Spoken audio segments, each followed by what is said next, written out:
Hi, this is Tim and Zach for Voila. We're in the second part of our series on growing a hardy water lily, planting it specifically to be successful. So Zach, could you show us the pots that we showed in the last video? We talked about a 1-gallon squat pot, which is great for tropicals. Not so much, oh, I'm sorry, it's a 2-gallon squat pot. Not so good for hardies. We talked about a dish pan that we got at a local Family Dollar. And we also talked about a kitty litter tray, okay? Now, I realize it's blue and somebody's thinking, man, I'm gonna put that in my pond, it's gonna look garish and kind of ugly. But within about 2 weeks, you're gonna get some algae growth on the edge of this. That'll cover the look of this. Then within, a couple weeks, this thing will be in full growth and you'll have pads all over, so you won't see that pot. So don't worry about, this could be a bright orange pumpkin pot, as I've shown in another video, and you're not gonna care in a few months. So what we're going to do, we're going to actually plant this. Now, the fact that it is a hardy and it grows horizontally, we want to plant it as such. So what I'm going to do, I'm going to mix soil and I'm going to mix some fertilizer in the bottom. And the fertilizer we love to use at Voila, Pond Megastore, and IWC is Ken Landon's fertilizer. You can get it through a lot of different suppliers and you can get it on the net. Thing about this is it's a 12-28 mixture. There's a lot of people who like to just use like Osmocote, Nutricote, something that's 12-12-12, 8-8-8. Problem is you're not getting anything to boost the blooms. This middle number is what gives you your bloom. The 12, the 20, the 8. 20 is the number you want for more bloom production. So what we're going to do, we're going to mix some dirt in here. I've just got good dirt topsoil here. You can buy it anywhere. You can buy it at some place that sells dirt. You can buy it at Home Depot in the bag of topsoil for $1 a bag. Don't get anything that has wood chips, floating particles, styrolite, anything that's going to float. You want something that's going to pack and be solid and dense once it gets water into it. So what I'm going to do, I'm just dump some dirt in here. Get any crud out of it that I didn't want.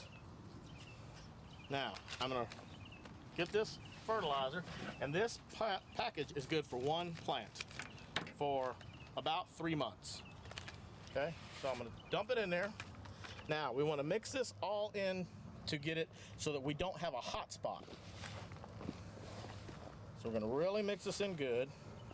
The easiest way to do that is if you have another pot, kind of go back and forth. Dump it. Now we got a good homogeneous mix. Now I want to pack it down because we don't want this loose. Now all that fertilizer is down there.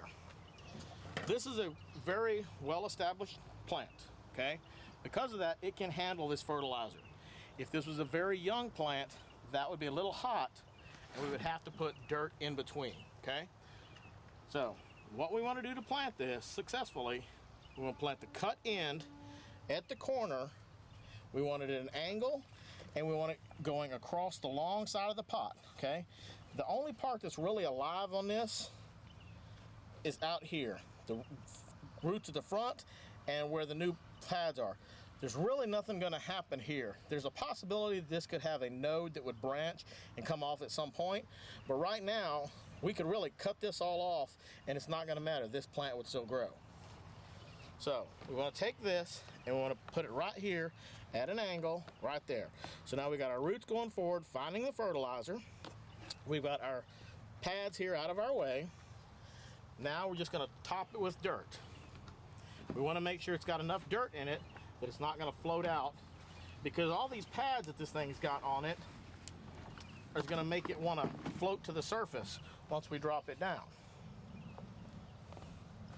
So we just put it around here. We don't want to cover the crown. If you cover this crown, it doesn't get any sunlight and it stunts the plant and can actually kill the plant. Not always, but it's not a good plan.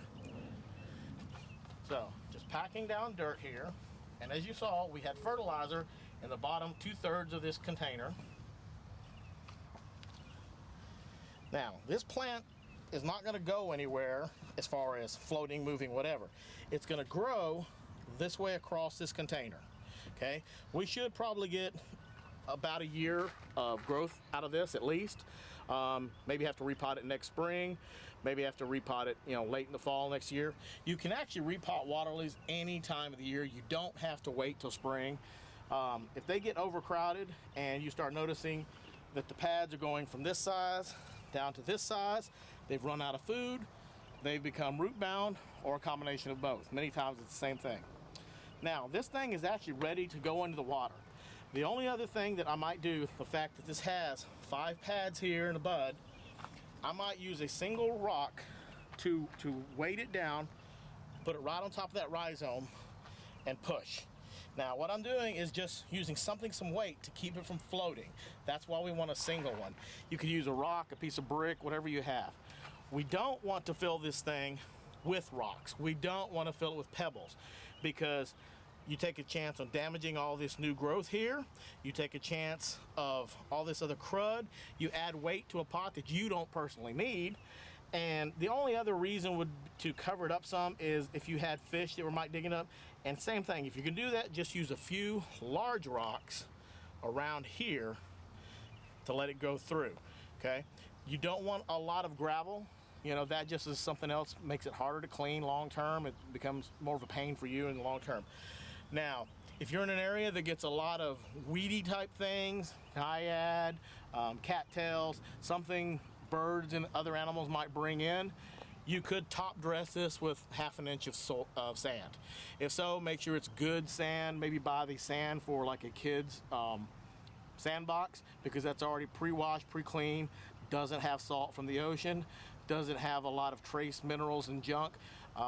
There's a lot of that stuff that is called riverbank sand, and it'll turn your pond a nice milky brown in about 15 minutes.